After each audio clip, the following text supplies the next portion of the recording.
So welcome back. We are doing triangles chapter. So in that today we see the altitude of a triangle. The first topic is altitude of a triangle.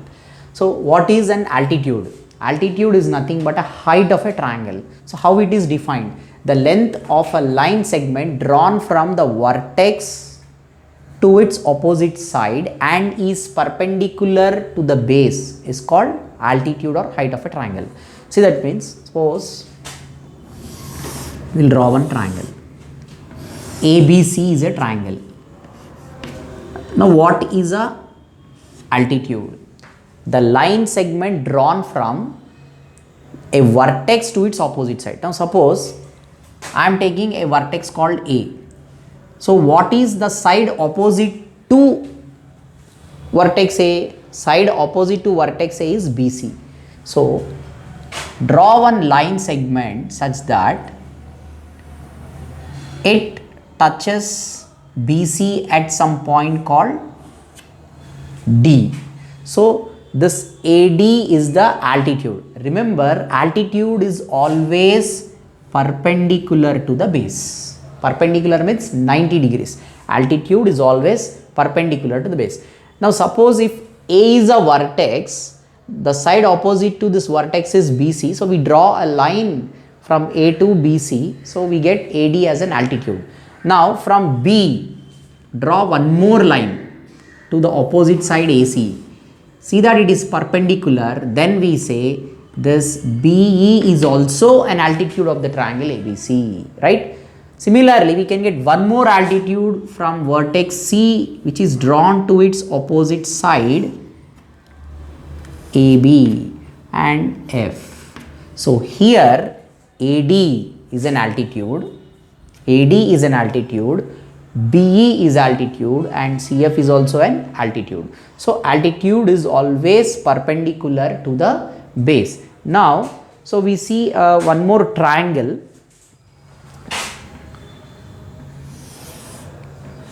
Like a scalene triangle one.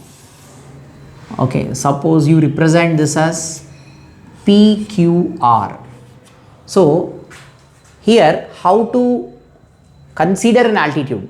See, altitude is always perpendicular to the base, but here we can't draw like this. This is not a perpendicular. Suppose if I draw a line like this PF, something if you represent as F, PF is not an altitude because it is not perpendicular to the base.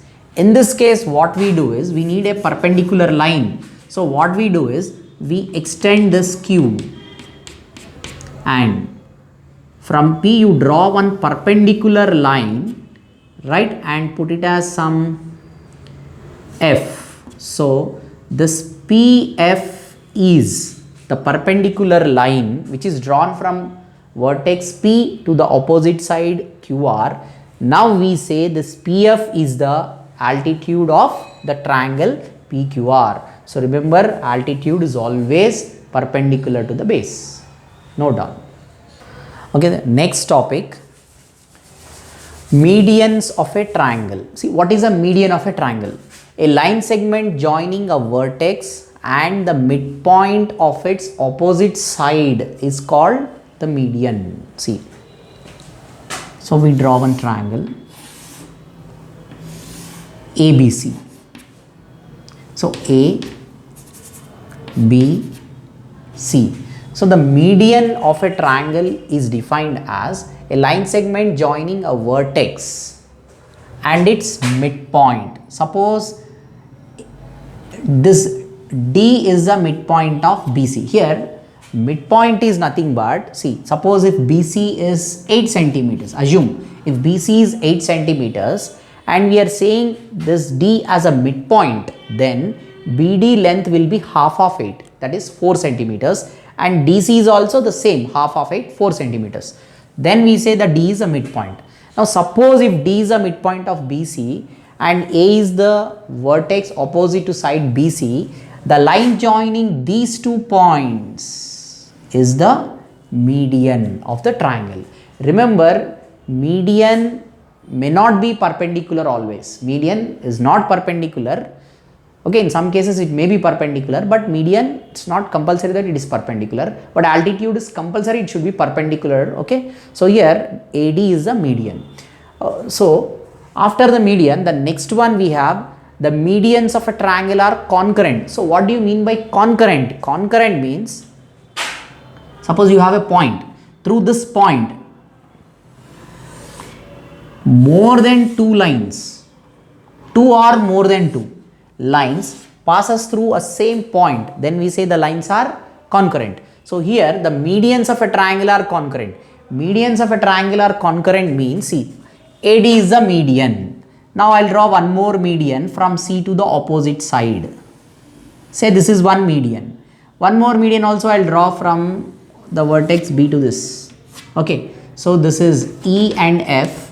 Now all the three medians AD, FC and BE passing through the same point. So this point is called centroid. The point of intersection of medians is centroid. Since all the medians passes through one point, we say the medians are concurrent. Concurrent means it passes through same point. And what is a centroid? The point of concurrence of medians. Now all the three medians will meet at one point. So this point is known as the centroid of triangle. Okay, so note down. Now we'll start exercise 2. Okay, it's a very simple problem. In triangle ABC, D is the midpoint of BC. So it's clearly mentioned that D is the midpoint of BC. If D is the midpoint of BC, then this AD is called median. Okay, this AD is called median. What is a median? Just now we wrote a definition. Median is nothing but the line joining the midpoint of BC from the opposite vertex A is called median. So this AD is the median. Now what is AE? Remember AE, when you see AE, the symbol denotes that AE is perpendicular to BC or AE is perpendicular to BD, anything we can take. So as it is perpendicular, it is called altitude. So what is this AE called? It is altitude. Altitude is always perpendicular to the base. So this is completed. Next one, name the triangle in which the two altitudes of the triangle are two of its sides. Okay, now name the triangle in which two altitudes of a triangle are two of its sides. So remember, if I consider a right angled triangle ABC, angle B is 90 degrees. See, AB is perpendicular to BC, or we say BC is perpendicular to AB. AB is perpendicular to BC. Angle between AB and BC is 90 degrees, or angle between BC and AB is 90 degrees. That means AB and BC are mutually perpendicular. So in the question, name the triangle in which the two altitudes of a triangle are two of its sides. So here what we can say is, in right triangle, the side containing, in right triangle, the sides containing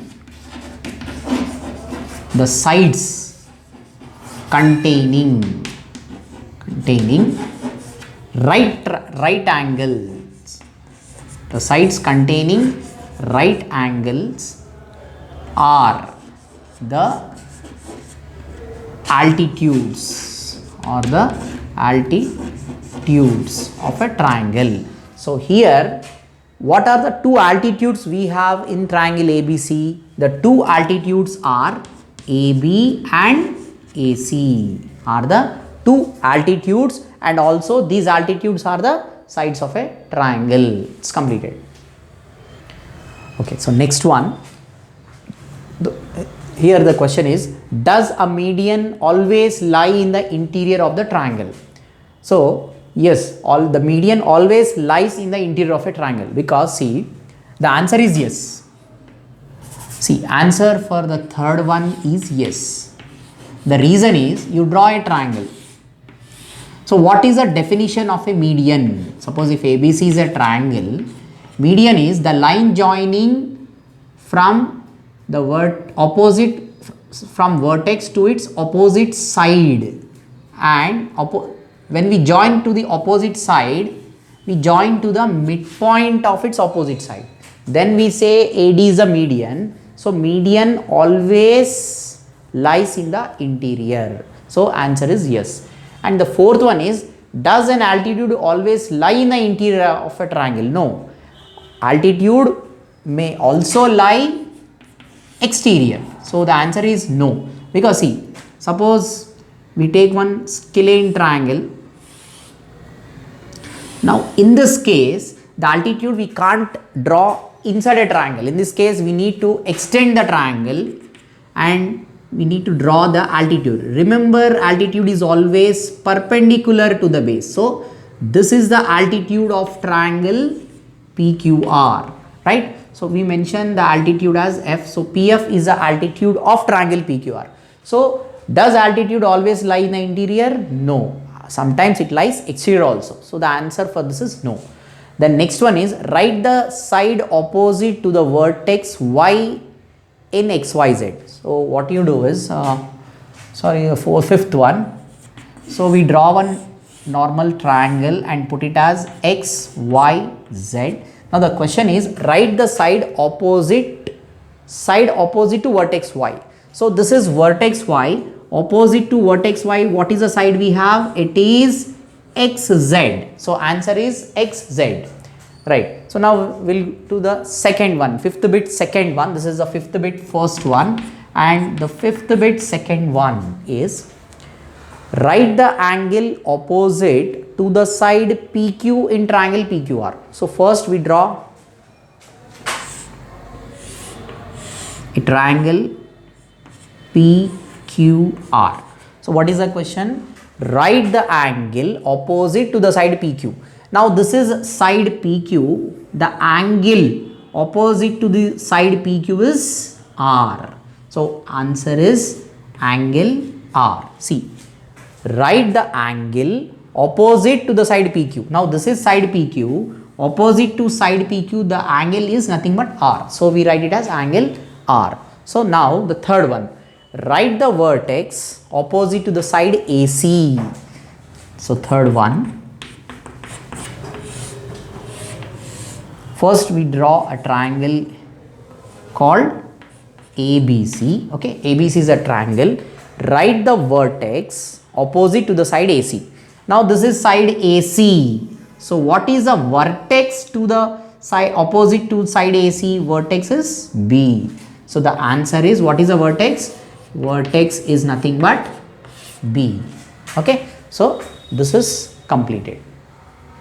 Okay, next problem. So before doing the next one, we have angle sum property. See, what is angle sum property? Angle sum property is nothing but the sum of the angles of a triangle is 180 degrees. That means, see, in a triangle we have three angles, that is angle A plus angle B plus angle C. So the sum of all the three angles, angle A plus angle B plus angle C, is 180 degrees. The sum of the angles of a triangle is 180 degrees. So we'll prove this one in the next class. In the next video I'll prove it. So but using this angle sum property, we have some problems. So let us solve this.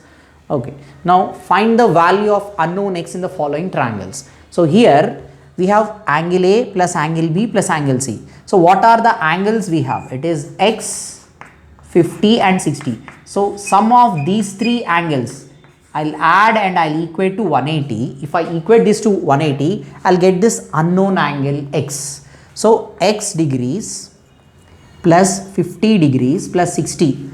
Sum of the three angles of a triangle is 180 degrees. So to find this unknown, x degrees plus 50 plus 60 is 110 is equal to 180. So x is equal to 180 minus 110 degrees. So x is equal to, it is 70 degrees.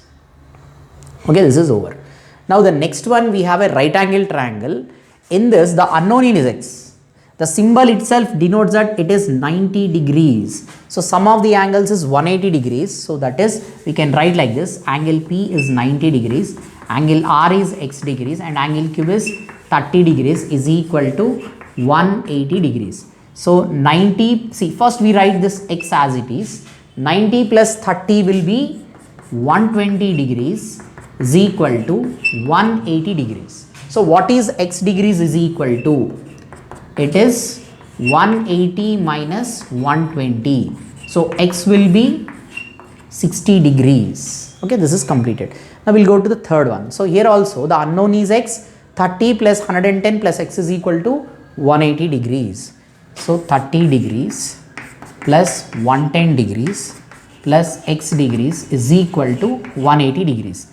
So 110 plus 30 will be 140 degrees plus x is equal to 180 degrees. So what is x is equal to? X is equal to, it is 180 degrees minus 140 degrees. So x is 180 minus 140 is 40 degrees. Okay, so this problem is completed.